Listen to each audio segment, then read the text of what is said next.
n'est pas dans le dossier soit indexé comme étant une terreur au stade de Kabylie. C'est une terreur avec son équipe, et tout le monde le sait du côté de l'Algérie, et tout le monde le sait du côté de la Kabylie, pardon, et tout le monde, et même le président et son équipe savent très bien que ce monsieur existe, et que ce monsieur est rentré d'Espagne, parce qu'on a donné un peu son cursus, il est rentré d'Espagne, il est de ce côté-là, et il fait la pluie le beau temps dans ce stade-là.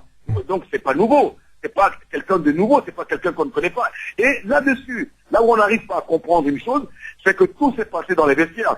Dites-moi que ce garçon était seul dans les vestiaires, qu'on l'a laissé tout seul dans les vestiaires et qu'on est venu l'attaquer. Non, il y avait du monde. Donc excusez-moi, après un match de football, d'un certain niveau, il y a toujours, et encore c'est un derby, si je ne m'abuse, il y a toujours du monde dans les vestiaires. Et ce monde-là, tout le monde a bel et bien vu. Mais comme disent certains journalistes algériens que je ne veux pas citer ici aujourd'hui, ils disent effectivement qu'eux-mêmes ont peur d'aller dans ce stade-là, parce que chaque fois qu'ils ont dit des choses concernant ce qui se déroule au stade de Tizi Ouzou, et ils ont eu des remontrances de ce personnage-là. Donc, excusez-moi, mais à un moment donné, il faut prendre les taureaux par les cornes et en profiter pour l'écarter complètement du club.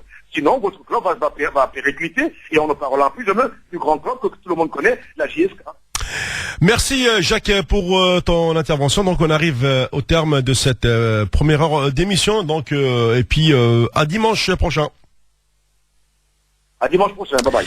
Merci. Voilà, donc il fallait effectivement le dire. Hein. C'est terrible. Dans tous les cas, c'est une évidence. Donc on est déjà en deuxième heure. Il est 19h02. Donc dans un instant, on va entamer le sujet suivant, puisque nous sommes dans les dossiers de foot. Sauf que aujourd'hui, c'est un fou de sport spécial, sport de combat. Les dossiers de Fou de Foot. Présenté par Mohamed Marouf sur Beurre FM. Et avant d'accueillir nos invités, ils sont 4 aujourd'hui, ils sont venus en force, mais remarquez sur un ring, ça fait vraiment une force. Bon, allez, avant de prendre aussi, je sais qu'il y a des appels du côté du standard, donc si vous patientez, je vous prends au fur et à mesure, je vous rassure. Donc je vais d'abord parler de ce sport qui est le catch.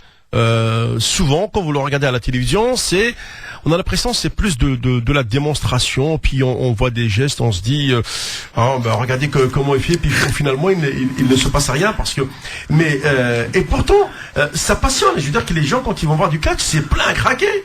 Mais tu vois, pour moi je rigole parce que c'est vraiment la question éternelle qu'on s'est toujours posée. Oui. Et tous.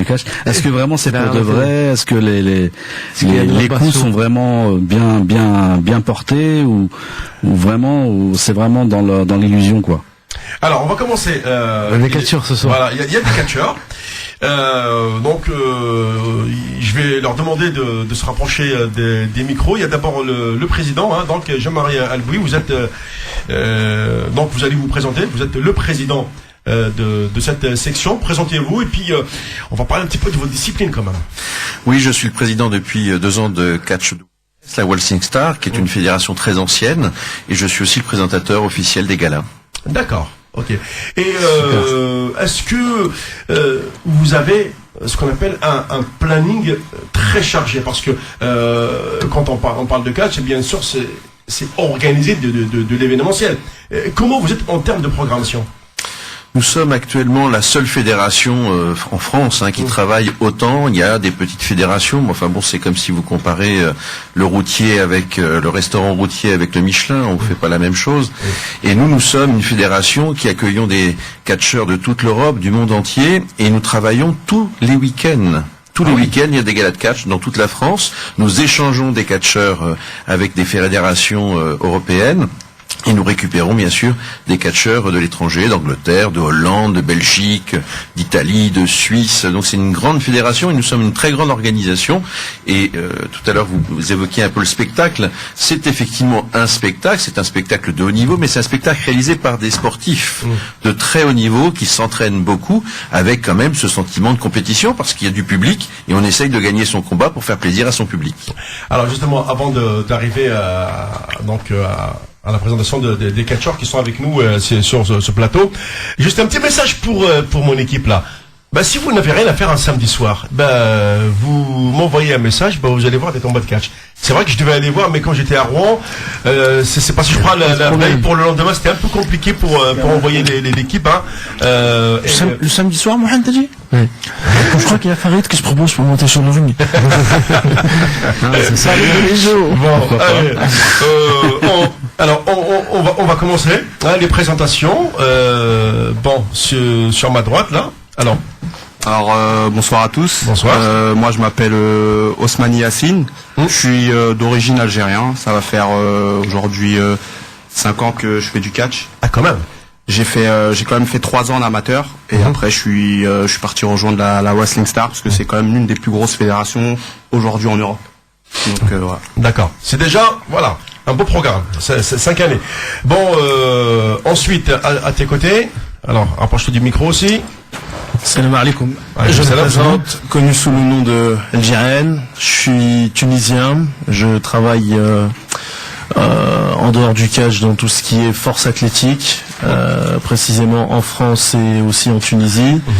J'ai parcouru le Canada et un petit peu l'Amérique avant de pouvoir commencer à la Wrestling Star. Et grâce à la Wrestling Star aujourd'hui, je peux affronter des colosses des 5 continents comme Gent, Tiny Iron, Cannon Ball ou d'autres personnes, des mastodontes, dont j'ai le plaisir de pouvoir bien tabasser et être heureux justement de me retrouver dans une confrontation, être fier de représenter le Maghreb, la Tunisie. Aujourd'hui, on est le nouveau visage du catch. La personne qui m'a le plus inspiré justement dans mon envie de progresser, de réussir, c'est pas un Tunisien mais c'est un Algérien, c'est Asdin Nouri, champion du monde de casse. C'est une personne dont on n'a pas beaucoup parlé malheureusement en Algérie. C'est ce genre de phénomène physique justement et ce phénomène de puissance qu'il faut qu'on arrive à remettre en avant justement chez nous. Et notre mission avant tout, que ce soit à travers le catch ou le combat, c'est ça avant tout, c'est représenter pour l'un l'Algérie, pour l'autre la Tunisie, pour l'autre le Maroc, ou même le Pakistan avec mon collègue Bacha Pelwanhan.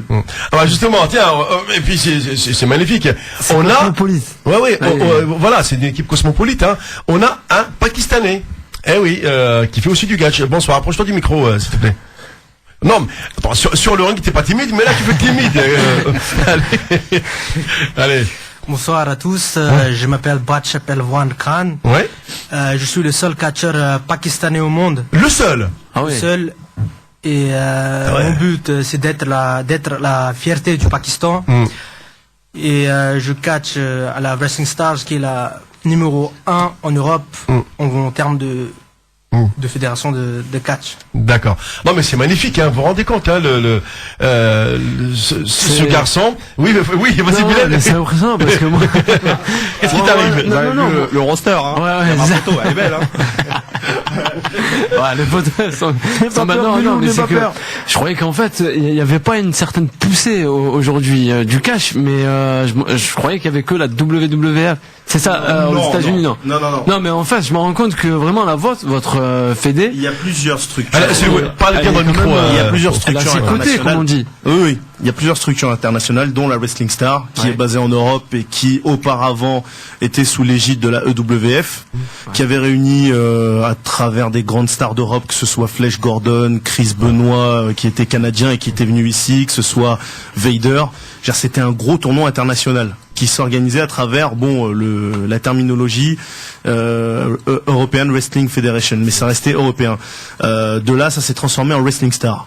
Wrestling Star aujourd'hui, même si principalement les shows se font en France et dans une partie de l'Europe, que ce soit en Espagne, Italie, Suisse ou ailleurs, aujourd'hui c'est une fédération qui s'exporte par exemple en Afrique. Il y a déjà eu des dates qui ont été organisées au Maroc, au Cameroun, il y a déjà eu la Turquie, il y a le Liban, et notre but aujourd'hui, c'est de promouvoir cette discipline déjà auprès d'un plus large public, que ce soit en tant qu'entraînement et discipline, et aussi de promouvoir notre style de combat.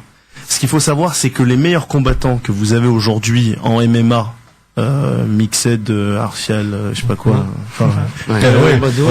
vous savez, beaucoup de mots compliqués là pour rien. Enfin, MMA, enfin, le combat libre. Ouais. Les plus grands combattants libres sont des catcheurs. Vous regardez Sakuraba, c'est celui qui a détruit tous les Gracie. Les Gracie, c'est ceux qui ont créé le style jiu-jitsu brésilien, et c'est un catcheur à la base. Et comment il a démoli les Gracie? C'est avec des coups de sauté. Ce que vous voyez en catch, c'est avec ça qu'il a détruit les Gracie. Et le Gracie, il était là par terre, il attendait pour essayer de placer une clé de bras, mais le Sakuraba, il l'a détruit. Et c'est un catcheur. Vous avez Brock Lesnar qui a été l'un des plus grands champions UFC. C'est un catcheur. Ken Shamrock, Bob Sapp. Ils font partie des plus grands colosses, et ces gens-là sont du catch. Et en dehors de ça, le catch, c'est quoi? C'est l'exposition de grands colosses, de phénomènes qu'on ne trouve nulle part ailleurs. Et je veux dire, après, pour certains d'entre nous, quand on aime la structure dans laquelle on est, et moi par exemple, je veux rester dans la Wrestling Star, la VVE ou d'autres structures comme la Japan ne m'intéressent pas. La consécration, c'est quoi? C'est un petit peu, les castings de cinéma, comme l'a eu à un certain moment Abdallah the Butcher ou Inoki. C'est ça la véritable consacration du catcheur. C'est se faire reconnaître aussi sur le gros écran, en dehors même des compétitions qu'on a. Justement, ce qui est très intéressant, parce que c'est vrai qu'on a l'impression de découvrir. Effectivement, c'est quand même pas tous les jours qu'on parle de catch. Soyons honnêtes, mais voilà, c'est quand même super. On a ce privilège aujourd'hui. Il y avait une chaîne de la TNT qui diffusait à un moment donné des combats de catch. Beaucoup. Oui. Ouais. Elle diffuse encore. Ouais. Et juste savoir, j'en ai suivi, et c'est pour ça. Et juste savoir quels sont les critères aujourd'hui pour être un catcheur, même si on a compris parce que le mot colosse revient assez souvent. Mais voilà, déjà au niveau de la taille, est-ce que être petit, être plus grand, voilà, quels sont les critères en général? Il faut être conditionné physiquement. Les chamallows n'ont pas leur place sur le ring. Voilà. Là qui est clair. Les guimauves n'ont pas leur place sur le ring. C'est radical. On a compris. Voilà. Donc il faut être bien en chair, quoi, c'est ça. Faut être bien en chair, faut boire de la flotte, faut s'entraîner, faut y aller à fond, faut se donner dans la salle. Je veux dire, moi par exemple, je vais juste vous annoncer les scores minimums que je fais en salle de musculation. Je commence à 180 kilos en soulevé de terre. C'est bon. Je peux monter jusqu'à 300 kilos. Je pourrais faire jamais du catch, moi. Vous avez l'ossature et vous avez le corps. C'est après ça. Non, tu l'as recalé Yassine, par exemple, parce que je fais. Dans le micro. Parce que je fais, lui, il est plus en traction. Moi, je suis plus en poids de corps. Je suis pas vraiment en fonte, je suis en poids de corps. Et alors, je fais 7 heures par jour. Dans ces 7 heures-là, il y a de la musculation. Par jour. Et le week-end, bien évidemment, on parcourt un peu toute la France et l'Europe. Et voilà, dans ces 7 heures-là, il y a 2 heures de musculation. Je fais de la souplesse, je fais de la lutte au sol, et je travaille ma technique dans le ring. Donc voilà, chacun après a sa spécificité.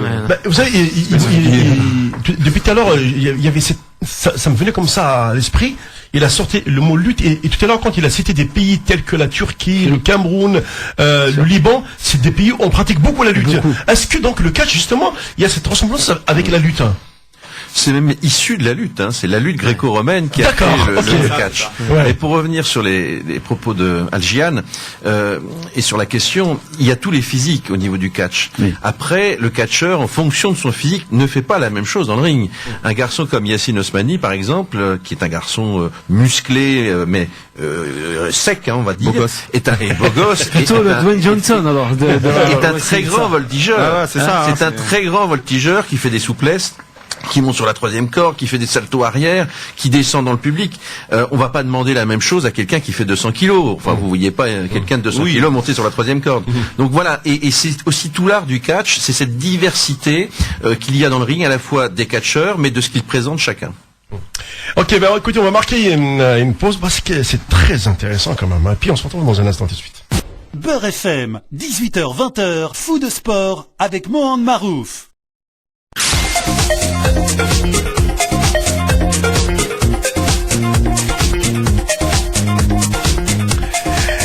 Allez, retour sur le plateau de Fou de sport. Si je m'attendais à ce que ce soit aussi passionnant. Donc vas-y Yassine, installe-toi tranquillement. Bon, alors, ça va, tu dis que t'es un beau gosse. Ah, ça Bon, alors, il y a quelqu'un qui va te le confirmer. Bonsoir. Bonsoir. Allô? Oui, vous éteignez le poste, s'il vous plaît. Oui, je suis très loin, là. Et là, ça va? Oui, alors, voilà, c'est la maman de Yacine. Ah, t'es pas bien, tu m'as piégé là, maman. Ah, ça fait plaisir. Alors, éteignez votre poste, madame. Comme mon mari l'entend, écoutez, je vais m'éloigner très très loin. Voilà, éloignez-vous, s'il vous plaît. Comme son papa il est confondu, donc, et la parole, vous m'entendez? Oh là là. On t'entend mal, hein. Là, c'est bon, là. Ouais, là, c'est mieux. Allez. Voilà. Donc, c'est pour vous passer un petit coucou à tous les gens qui sont sur le plateau. Je suis gênée là, peut-être que je sais de quoi je parle. Oui. Mais je suis très très fière de Yacine. Je suis très contente et puis c'est sa passion depuis qu'il est petit. Par contre, il a oublié de vous dire, il a commencé son casse et il a cassé tous les livres de ses frères. Hein? Oh là là. Au moins, dans cette émission, il y a du dossier. Des cadavres. Quand elle a commencé les gens dans c'est quelqu'un qui vraiment qui bouge partout. Voilà, donc elle a cassé le lit de son grand frère, le petit frère. Et un jour, j'allais dormir dans ma chambre avec son papa. Bon, voilà. Et dans le lit, on arrive pour ce, voilà, Et après, je vois un gros trou. Il a cassé le lit? Elle a cassé le lit, il a sauté sur le lit, il y avait un gros trou. Et après, il avait peur de moi, donc il a mis les draps, il a mis la couverture et tout. Nevi le connaît, on arrive le soir pour se coucher, on se retrouvait tout au fond. Écoutez. Voilà, les petits trucs de Yacine. Bon, ok, merci d'avoir appelé, madame. Bonjour à tout le monde, et puis bonne soirée, et puis un petit coucou à tous, et bon courage à tous. Quoi. Merci. Oui. Mais moi j'ai fait pareil aussi. Quand je voyais les stars américaines, je me suis fait pour les catcheurs. Avec mes cousins, on avait cassé des... S'il vous plaît, je demande au standard de censurer toute personne de ma famille qui risquerait d'appeler. Sans quoi je porte plainte contre la radio. Non mais attendez, mais est-ce que vous vous rendez compte, en fait quand vous étiez enfant, vous aimez les galipettes sur le lit. En fait c'est enfantin, faire une galipette sur son lit, c'est ce qu'il y a de plus normal. Ouais, surtout sauf que quand tu es grand, Yacine, tu casses tout là après. Hein. Ouais, c'était quand j'étais petit ça, maintenant c'est fini, je fais ça dans le ring. Ouais.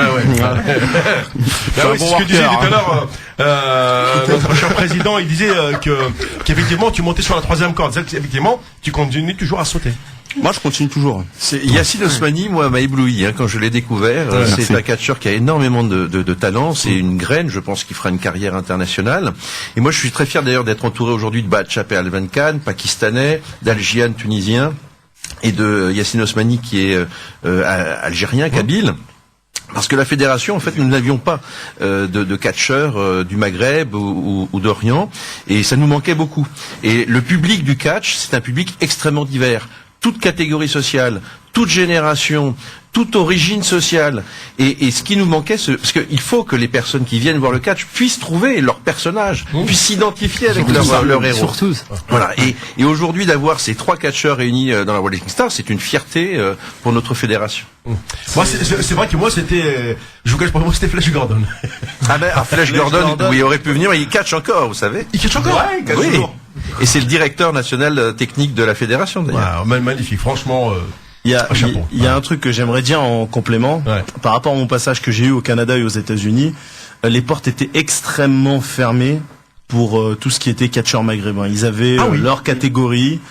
Ils avaient leur catégorie, leur style. Par exemple, la plupart des fédérations américaines, sans vouloir jeter l'opprobre sur qui que ce soit, vous parlent d'un tournoi international, mais c'est toujours américain contre américain. D'accord. À la Wrestling Star, ce qui va se passer, c'est que moi, dès que je suis arrivé, parce que j'ai fait mes preuves à l'extérieur, j'ai fait les championnats du monde contre Prince Zephy.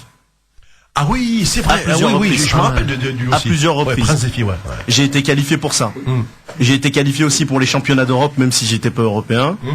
Et j'ai eu plusieurs occasions justement de me qualifier sur des gros championnats, chose que je n'aurais pas pu faire dans une autre structure. D'accord. Ouais. Puis vous savez, il y a quelque chose de très magique dans le catch, je vais vous dire, parce que je présente les galas depuis très longtemps. Il y a des endroits de France, il faut quand même le reconnaître, les beurres, ce sont uniquement les gâteaux.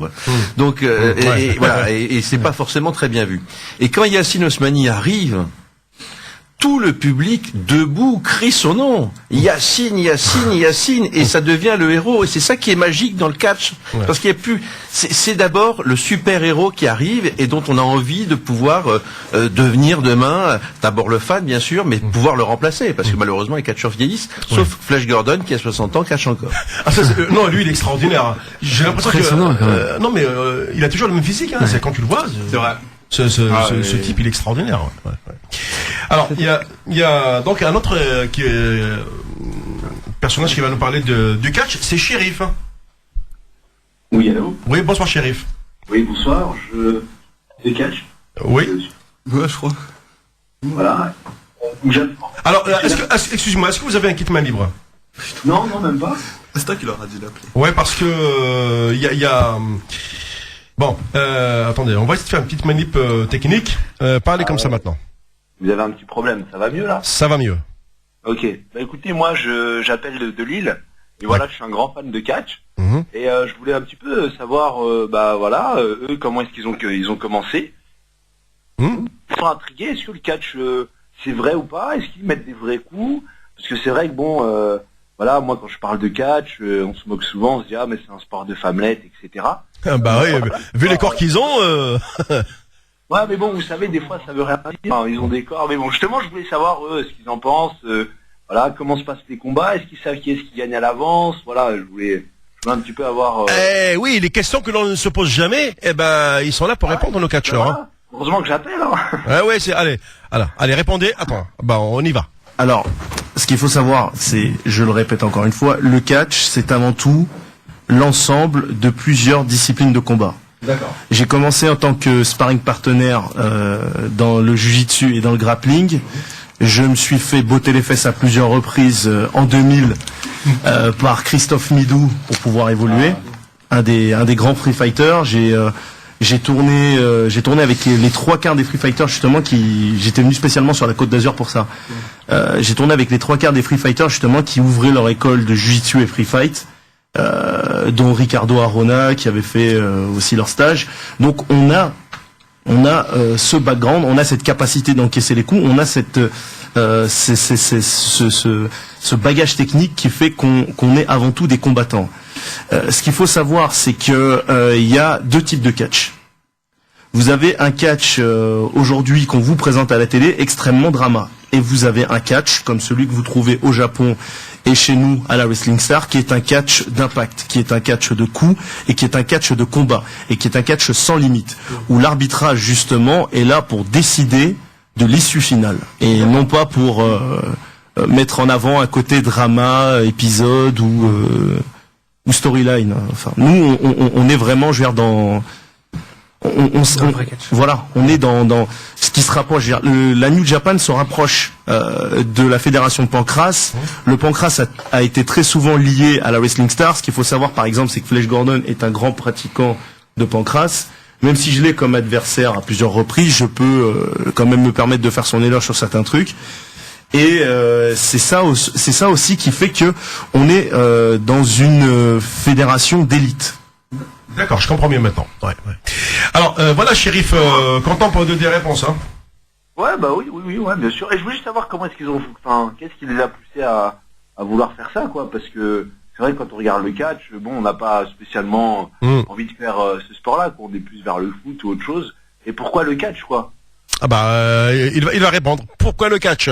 Alors, oui, bien sûr, tiens, vas-y. Bon, là, c'est le catcheur pakistanais Batshep Elvarkhan. Là, je vais te répondre. Dans le catch, j'avais pas de Pakistanais. Et il y avait que des Américains, des Mexicains, etc. D'accord. Et moi, je me suis mis dans le catch pour représenter mon pays, le Pakistan. Vu qu'il n'y en avait pas, là en ce moment je suis le seul à représenter le Pakistan, ce qui me permet d'être le héros de mon pays. Bah oui, et ça aussi c'est quelque chose de... Une fierté. Une fierté pour moi, d'être la fierté de mon pays, c'est excellent.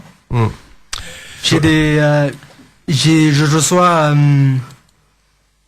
des centaines de messages pratiquement tous les jours sur Facebook, sur Twitter.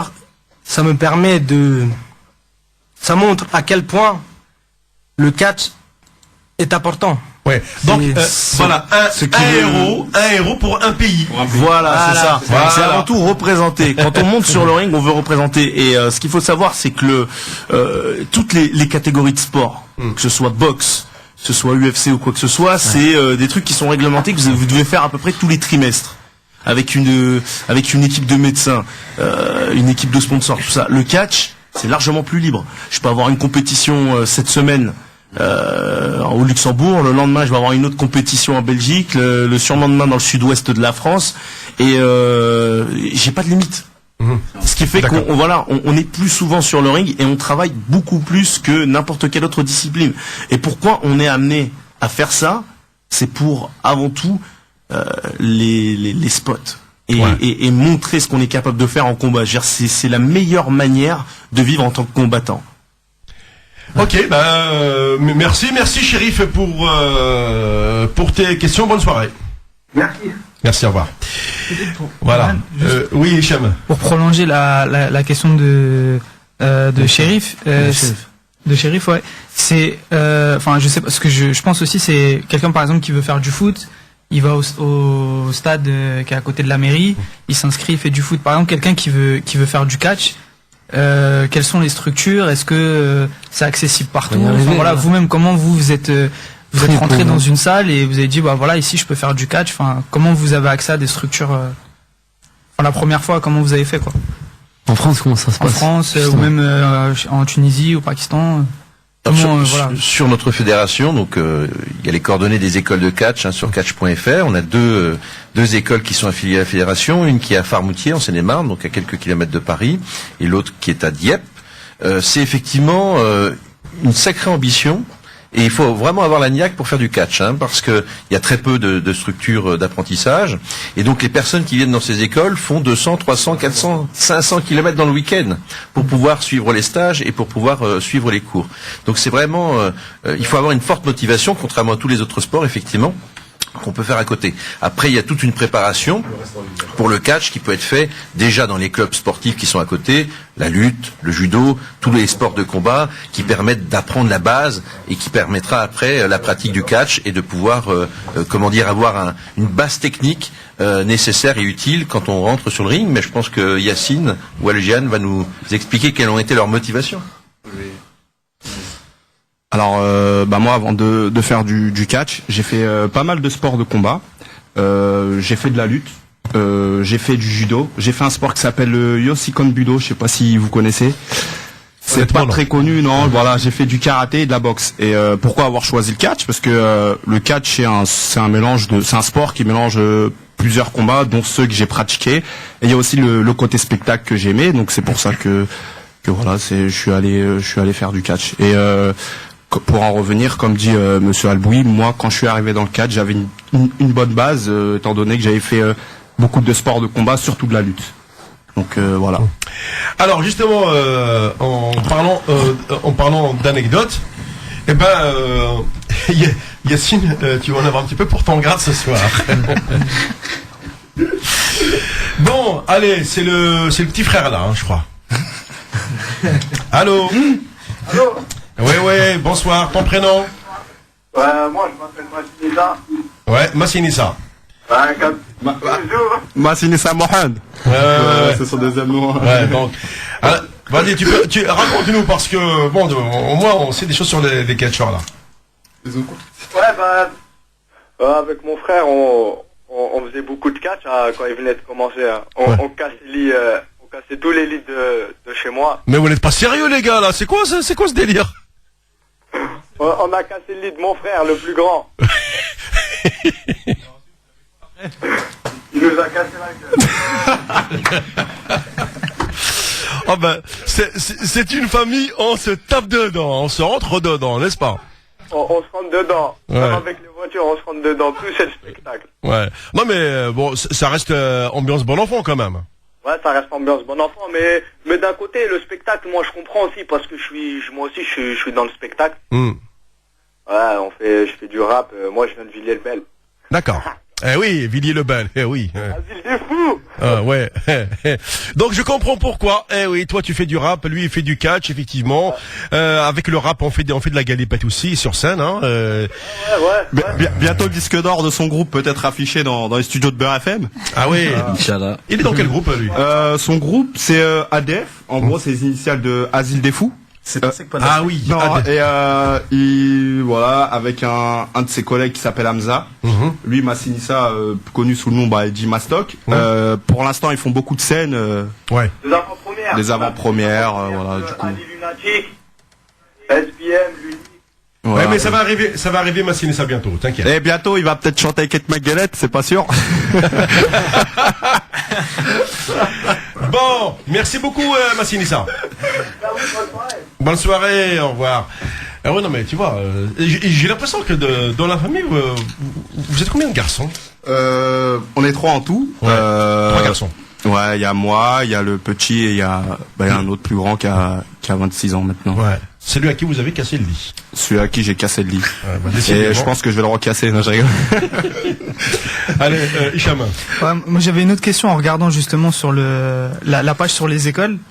Il y a toute une explication sur le système des cordes, donc avec les niveaux, donc qui est l'équivalent des ceintures dans les arts martiaux. Donc c'était pour savoir, je vois il y en a 4. Combien de temps vous avez mis pour maîtriser les différents niveaux et voilà, et comment ça se passe pour passer les cordes? Est-ce qu'il y a un espèce d'examen? Enfin voilà, est-ce que vous pouvez expliquer un peu ce... Alors moi j'ai fait valider mes acquis quand je suis arrivé à la Wrestling Star. On m'a donné la corde rouge. Très récemment j'ai eu la corde noire, donc ce qui m'a permis directement de pouvoir être qualifié sur tous les championnats. Ces catégories de cordes en fait permet à des catcheurs de pouvoir évoluer et connaître leur grade professionnel et ne pas être confronté à des personnes qui ont plus d'acquis que eux techniquement, qui fait que le match va être déséquilibré. C'est des années d'expérience, c'est des capacités physiques, c'est toute une préparation qui fait que on est catcheur. C'est toute une préparation et c'est tout un truc qui fait qu'on est capable de se diversifier dans différentes disciplines. Et c'est ça aussi qui fait qu'on est catcheur. Comme le disait Yacine, il a pratiqué plusieurs arts martiaux. Moi-même, j'ai fait Wing Chun, j'ai fait aussi Jeet Kune Do, en dehors même de tout ce qui était grappling. J'avais besoin aussi de travailler ma base de force. C'est pour ça que je suis allé dans tout ce qui est force athlétique et travail de power, comme les retournées de pneus. J'ai été un des premiers Tunisiens justement à faire ça. En Tunisie, j'ai le retourné de pneus à 450 kg avec les partenaires QNT, dont Momo Desmureaux qui justement me soutiennent. Momo Desmureaux, en fait, il vit au Mureaux, mais c'est quelqu'un de Mseken. Je sais pas si vous connaissez Mseken en Tunisie. Donc c'est lui qui m'a permis justement de m'établir dans cette discipline et pourquoi pas justement en même temps qu'on va développer le catch en Tunisie, développer ce genre de discipline annexe. Pour montrer que voilà, les catcheurs sont avant tout des athlètes complets. Merci, on va marquer une pause, donc vous restez avec nous jusqu'à la fin de l'émission, puisque juste après la pause, je reprends quelques appels d'auditeurs. On va revenir un petit peu sur la première défaite en championnat du Paris Saint-Germain. Peut-être que Marseille va s'envoler ce soir, mais il y a encore ce match à Monaco. 18h, 20h, Fou de sport avec Mohamed Marouf sur Beurre FM.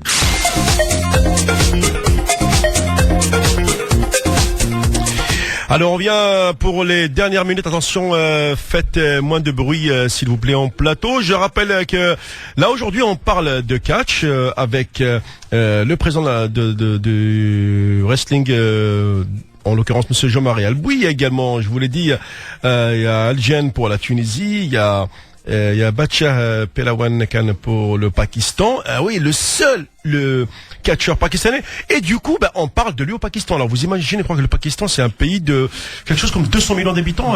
C'est ça. 200 millions d'habitants et à lui seul, il arrive à être le héros d'un pays parce que il est le seul dans sa discipline. C'est bien des fois de choisir un sport où on est tout seul. Moi aussi, je suis le seul Tunisien. Mais je vais développer la discipline. Moi, seul Algérien aussi. À préciser, hein. Ouais. Donc, allez, on va aller du côté du standard. On va prendre Il est là depuis très très longtemps, mais comme il dit, c'est dimanche, il patiente. C'est notre ami Malik. Bonjour, bonjour Mohamed. Bonjour Malik. Bonjour Farid. Ouais. Hicham. Voilà. Adlan. Hey Malik. Avec les cacheurs pakistanais. Oui. Ouais. Marocain. Oui, mais sauf que là, il y a un Tunisien, il y a un Algérien, il y a un Pakistanais, tu vois, Malik, ça sort de l'ordinaire. Ah, c'est bien. Ah oui. Ah, c'est bien, Malik. Voilà, c'est mes frères. Hein. Ah oui. Gentil, c'est gentil, merci. Avec l'accent que vous dites. Mohamed. Oui. Jacques Roux, il a raison. Qu'est-ce qu'il a dit là, tout ça pour. Il n'y a pas de dommages intérêts pour la boursier, c'est pas normal. Ouais. Pour Hanachi paye tous les dommages intérêts et tout ça. Là, les cabines, il faut qu'ils assument les responsabilités. Voilà. Parce que ça, ce rapport-là, il est grave, hein, attention. Hein. Ah, voilà, comme on dit chez nous, ouais. Voilà. Ouais,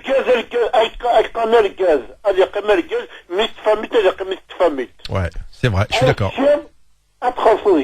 Il a tout là, il prend responsabilité Non, mais non, le pire, c'est qu'effectivement, pour l'instant, la famille n'a, apparemment, d'après l'avocat, ils n'ont rien reçu. Hein. Mais non, mais il va payer, il est obligé. Ouais. Il est obligé. Il est obligé de payer. On ramène un professionnel du Cameroun à Nantes. Ouais, c'est. Chez Maulanis. Ouais. Bon, en tous les cas, c'est une affaire qui va faire beaucoup de bruit, Malik. N'oubliez pas que tu es tellement en colère que tu parles en kabyle que personne ne comprend. Heureusement que je suis là pour traduire. Hein. Ouais. Faut que non, les cabines prennent responsabilité. Ouais. Voilà. Ok, merci Malik. Excusez-moi de l'honneur et tout ça. Ça arrête. Il a raison, Jacques Roux. Les cabines, il faut qu'ils prennent responsabilité. Ouais, on est d'accord, on est d'accord. Et normalement, tous les cabines, il faut que la main, ils payent leur famille mesquine. Normalement, oui, normalement. Ouais. Voilà. Ouais. Allez, merci. Il faut continuer avec les catcheurs. Il faut les catcheurs, il faut le boxe, il faut le karaté, il faut le judo. Il faut tout ça. Ouais. Voilà. Eh ben, merci Malik. En tous les cas, même récemment, c'est vrai que j'ai eu la chance d'avoir ici des boxeurs. On a eu des judokas. Mais c'est ça aussi la richesse du sport, c'est de parler d'autres sports. Dont les gros médias n'en veulent même pas entendre parler. Ben, c'est comme ce soir. Ben, écoutez, les Parisiens, je suis heureux que vous ayez perdu. Parce tu vas faire des furieux là. Non mais Bilal, ils sont tellement comment je trouve le mot arrogant. Merci. Ils sont tellement arrogants dans leur comportement. Nous, Paris Saint-Germain, regardez, vous les payez des fortunes, mais sur un terrain, t'as 11 mecs contre 11 mecs. Comme on dit chez nous, un homme est un homme. En tout cas, sur les réseaux sociaux, ça y va, la moindre. Hein. Ouais. Ça y va, avec le regard de Nasser El-Khelaifi lancé sur Laurent Blanc, et même les Lyonnais qui sont en train de clasher les Parisiens. En d'autres, on attend juste le faux pas des Marseillais ce soir. Non, on attend la réaction de Farid. Non, mais surtout, c'est, je pense, une défaite prévisible. Peut-être, moi, j'aurais peut-être pensé à un match nul, mais quand tu vois, voilà, tu rentres de Barcelone quand même déçu, même s'il n'y a pas de honte à perdre à Barcelone, comme on le disait tout à l'heure. Guingamp qui revient, contrairement aux Parisiens euphoriques de son aventure européenne. Il faut le rappeler au voilà. des Guingampais. Hein. Et Guingamp avait déjà accroché, c'est pas la première fois hein, que les Bretons accrochent les Parisiens. Bon, c'est une défaite, j'ai envie de dire anecdotique, un accident de parcours. Même si ça peut peser lourd, on arrive. Depuis le début de saison, l'équipe, elle est pas terrible. Elle est pas terrible. L'équipe, elle est pas terrible depuis l'année dernière quand ils se sont fait éliminer contre Chelsea le match retour. Chelsea. Après ce match-là, on n'a plus vu le Paris Saint-Germain. Il y a une cassure. La réaction le Paris Saint-Germain avait été une équipe, le résultat aurait été tout à fait différent. Aveu d'impuissance peut-être, ou aussi lâché par certains joueurs du PSG moins. Ouais. Comme on dit, ils ont écoute, mais c'est vrai qu'ils viennent à Paris. Mais imagine, quand tu joues à Naples, mais à Naples, bon, c'est. Mais tu sors pas de chez toi si tu perds un match comme ça. Tu sors pas de la maison. C'est Naples. Sors de tes choses, c'est Naples. Là, t'es à Paris, t'es à Ville-Lumière, là, moi. Mais non, mais oui. Tu sors du Parc des Princes, tu vas te cacher ailleurs. Il voit le Moulin Rouge. Tu fais ce que tu veux. Il voit le Lido. Non, c'est vrai. On en rigole, moi, mais il a raison. Il a raison. Je connais bien ça à l'époque où j'étais, je voyais les joueurs. On a l'impression que c'est très souvent de copains. Et en dehors des matchs, je peux te dire que les mecs s'amusent énormément. Ouais, non, je reprends les dires de Adlan. On a l'impression que c'est plutôt, une bande de copains, moi, qui sont dans une ville assez mondaine, qui est Paris.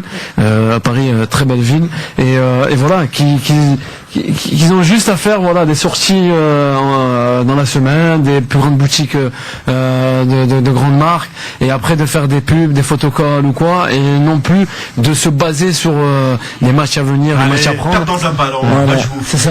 Et du côté de Naples, on n'avait pas le droit à sortir. Non, mais c'est vrai. Il n'y a pas besoin d'aller à Naples. Va à l'OM, on va à Marseille.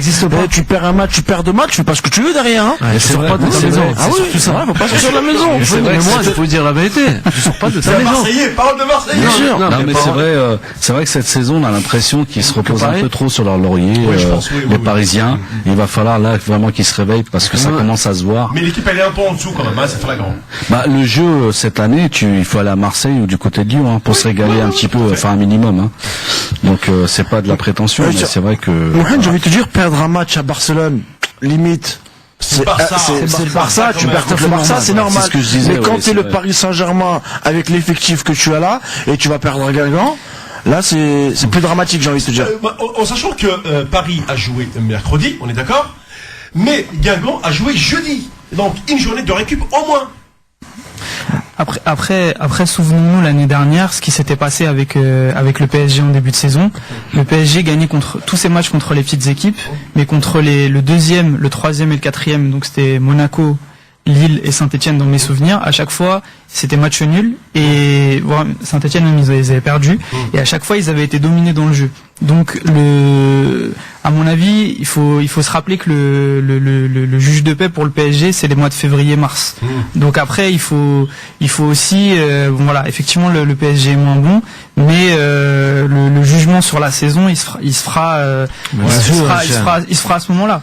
Mais ils avaient des défauts aussi l'année dernière. Il y avait des problèmes. Monaco était à quelques points derrière le PSG l'année dernière, donc c'était pas génial non plus. Non, mais il y a peut-être avant de prendre un mot là, je ne sais pas si les Qataris savent ce que c'est qu'est l'arbre du Père Noël, parce que là pour la première fois, peut-être maintenant c'est la deuxième, mais bon, là il y a la trêve qui arrive, donc Papa Noël va demander des gâteaux, et des gâteaux c'est quoi? C'est le marché des transferts. Allez, Mourad, bonsoir. Oui, alors bonsoir à toute l'équipe. Bienvenue Mourad. Salut Mourad. Voilà, je voulais vous dire, je voudrais revenir sur l'affaire Bossé. Oui. Donc Antoine Bell, il n'est pas si fou que ça alors. Visiblement il n'est pas si fou que ça. Parce que rappelez-vous, il avait déclaré, absolument. quelques jours après, il avait déclaré que c'était un assassinat commandité par un certain monsieur Hanaché par Sisbir. Ouais. Et ce qui est grave, c'est que monsieur Roun vient de nous déclarer que ça s'est passé dans les vestiaires. Donc ça veut dire qu'il y a eu non-assistance à personne en danger. Après, j'ai vu certains joueurs, Yesli et compagnie, pleurer sur sa dépouille. Je me dis, donc ça veut dire qu'en Kabylie, dans ce club, c'est la loi de l'omerta en fait. Parce que quand tu vois le nombre de blessures, et donc c'est normal qu'on se pose des questions. Hein. C'est quand même grave quoi. C'est très grave. Ça veut dire que ce club est dirigé par des caïds, bon ça on s'en doutait un petit peu, mais là ce qui me fait vraiment de la peine, c'est qu'on va peut-être être le premier pays au monde à avoir assassiné un footballeur professionnel venu exercer son boulot quoi. On va passer pour des assassins, c'est l'image de toute l'Algérie qui va en prendre un coup. Ouais. C'est dur là, franchement. La Coupe d'Afrique. Ouais. La Coupe d'Afrique, moi à mon avis, on la mérite pas vraiment parce que là c'est très très grave quand même. Là on parle d'assassinat, donc le rapport, l'autopsie qui a été faite en Algérie, s'il y a eu autopsie, donc elle n'était pas réelle. Voilà quoi, c'est vraiment dramatique quoi. Là, je t'avoue, tu sais que quand on a pris l'information tout à l'heure, on était un petit peu retourné quoi, parce qu'on est obligé de donner l'info parce que elle est venue quand même d'un hôpital camerounais avec des médecins, avec une conférence de presse, avec un avocat. Donc quelque part, l'information, nous sommes obligés de la donner. Donc maintenant, nous, à notre niveau, on doit attendre à peu près 2-3 jours pour avoir ce qu'on appelle un peu de recul et traiter cette affaire différemment, parce que maintenant, c'est à l'équipe, plutôt aux joueurs, Attends, parce que j'ai un problème de casque. C'est plutôt aux dirigeants de la JSK de réagir. L'affaire, elle devient extrêmement grave. Que va-t-il se passer, puisque tous les recours ont été finalement voués à l'échec, puisque toutes les instances ont refusé les allègements de peine pour le club de la JSK, avec ce qui vient de tomber aujourd'hui. Moi, j'ai peur pour l'avenir du club, carrément. C'est même pire que ce que j'imagine. Exactement. Là, j'imagine que la CAF va vraiment prendre des mesures, des mesures importantes, parce que là, ça devient grave. Là, carrément, on parle de crime. C'est très, très grave. Et je voulais finir sur un sujet. Vous savez que le stade du 5 juillet, actuellement, est en pleine rénovation. C'est ça, oui. Pour la troisième ou quatrième fois depuis une quinzaine d'années. Et alors, c'est pour rajouter quelques tribunes, refaire un peu ce qui n'est pas... Et un petit hôtel. Et vous savez de combien on parle? On parle d'un montant de 600 millions d'euros. Ouais, c'est peur quand même. Faut penser que l'Alliance Arena de Munich a coûté 345 millions d'euros. Ouais. Que les stades de Lille, de Nice ne dépassent pas les 260 millions d'euros. Comment on peut faire juste quelques rénovations pour 600 millions d'euros? Ouais. Et vous savez ce qu'a déclaré le ministre de la Jeunesse il y a 3-4 jours? Un truc complètement dingue, quoi. Il a déclaré que si on organise la CAN 2017, on arrête les travaux. Allez comprendre quelque chose.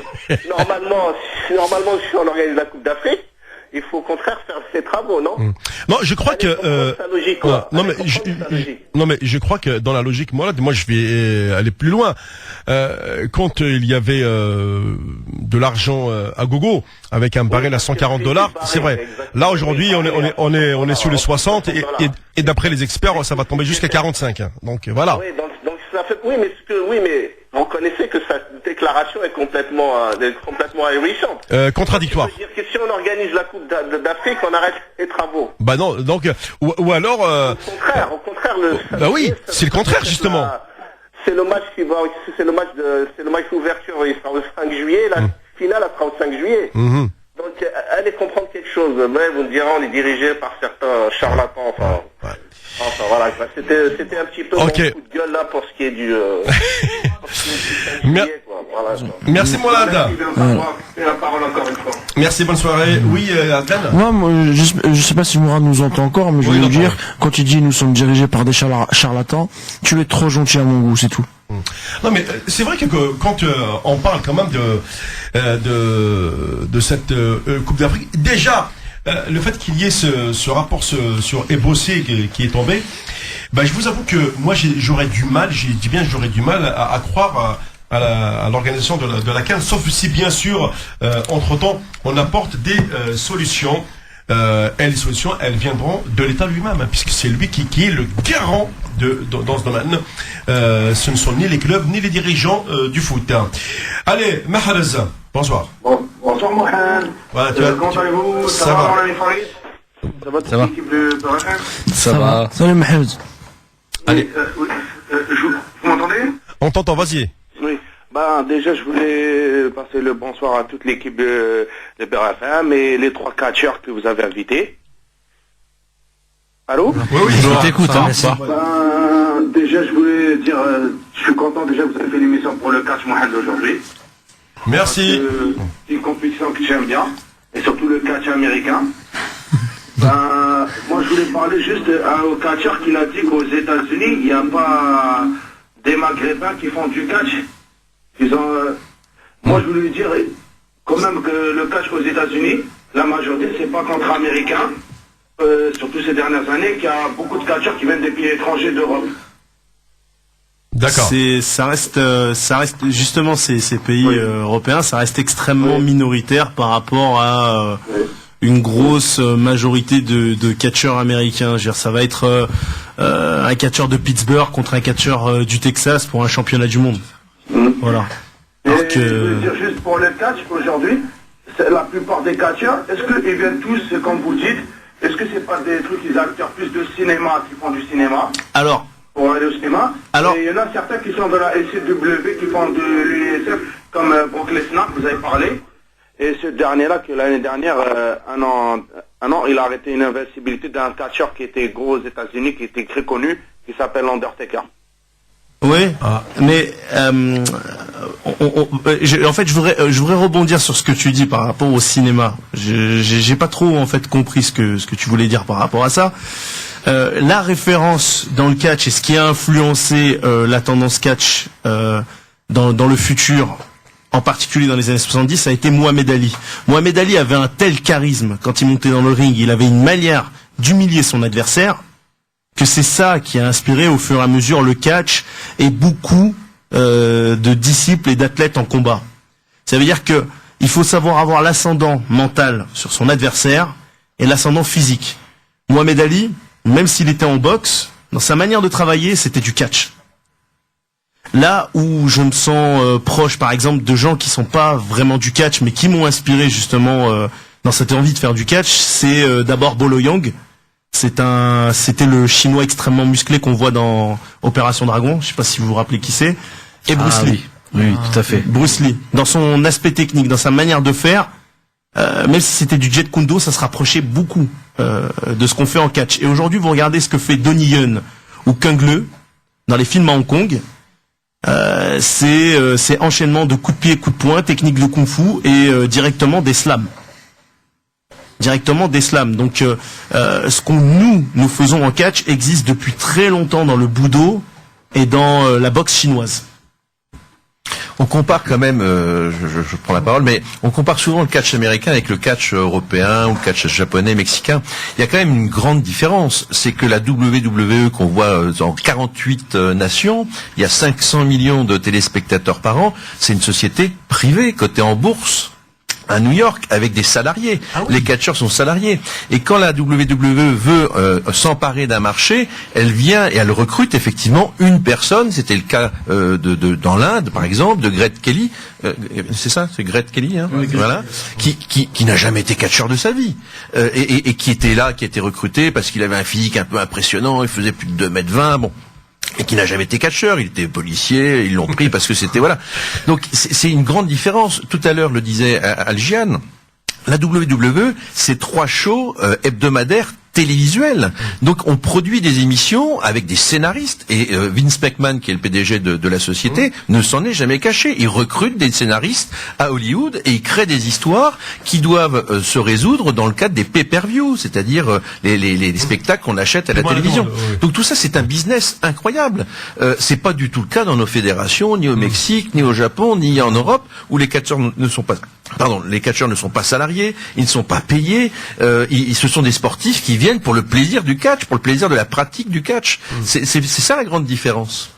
Ok, donc peut-être on va voir si je peux prendre un appel très rapidement. 1 minute pas plus. Bonsoir.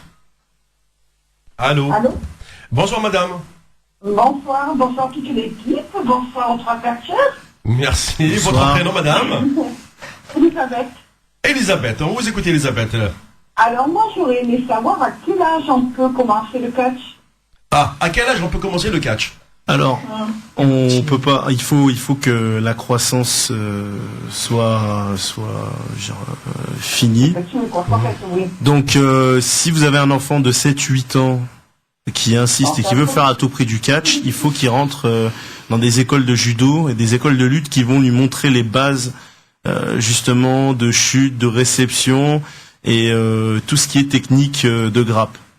Donc déjà, il faut pas. Faut que pour l'instant il reste au judo. Quand il excellera au judo, il pourra rentrer dans le catch, mais il peut pas se permettre de rentrer dans le catch comme ça. Oui, c'est à partir de 15-16 ans qu'on peut commencer à apprendre à faire du catch. Mais avant, il faut aller dans les clubs de lutte, dans les clubs de judo, dans tous les clubs de sport de combat, tout simplement. Voilà, Elisabeth. Merci beaucoup. Bonne continuation. Merci, au revoir. Ah oui, c'est... Mine de rien, mais vous avez du succès. Ouais, beaucoup mais c'est impressionnant. Qui aiment le catch. Ouais, non, mais c'est vrai qu'on a toujours adoré le catch. Même si on est des footeux, on joue au foot, mais quand il y a un combat de catch à la télé, mais même moi, je regarde en famille, même deux fois avec mes filles, mais même les filles adorent regarder le catch, mais c'est incroyable. Moi aussi, j'aimais le foot. Pourquoi. Moi aussi, j'aimais le foot, mais à l'époque où j'ai découvert que Captain Magid, c'était pas vrai. Que quand il sautait dans le ciel à 30 mètres et qu'il était en mini poussin, ça se passe pas ça dans la vraie vie. Puis vous savez, le catch, c'est la vie, c'est d'abord des super-héros, mais c'est aussi la vie. C'est-à-dire qu'il y a un bon, il y a un méchant, il y a un arbitre qui regarde pas toujours au bon endroit, et puis voilà, et puis on se passionne et on a envie que son héros gagne, et tout ça dans un esprit quand même très bon enfant, parce que contrairement à d'autres sports, il n'y a aucune violence dans le catch, ni dans le ring, mais ni dans le public, jamais. Oui, en tout cas, pour toute information à voir, le site est bien fait, c'est catch.fr, c'est ça, avec catch.fr et notre page Facebook Catchorama, où il y a énormément d'albums photos et de vidéos. En tous les cas, nous on a été vraiment ravis de vous avoir fait découvrir cette équipe de catcheurs cosmopolites, Algérie, Tunisie, Pakistan, et puis donc ce sont des garçons qui se déplacent, comme ils le disent, donc tous les week-ends ils sont sur scène. Je vous remercie d'être passé ici dans cette émission. Et puis on vous souhaite vraiment de passer, de réussir votre carrière, puisque c'est par la passion que l'on réussit. Merci. Je peux dire un petit mot rapide, oui, parce que c'est très rapide. Déjà, je remercie l'équipe de Beurre FM de nous avoir accueillis. C'est gentil, merci. Et je passe le bonjour à ma mère. Je fais des gros bisous, ma femme peut-être qui m'écoute et toute ma famille, et petite dédicace à Zid les Fous au passage. Merci messieurs, et puis allez, à bientôt. Non.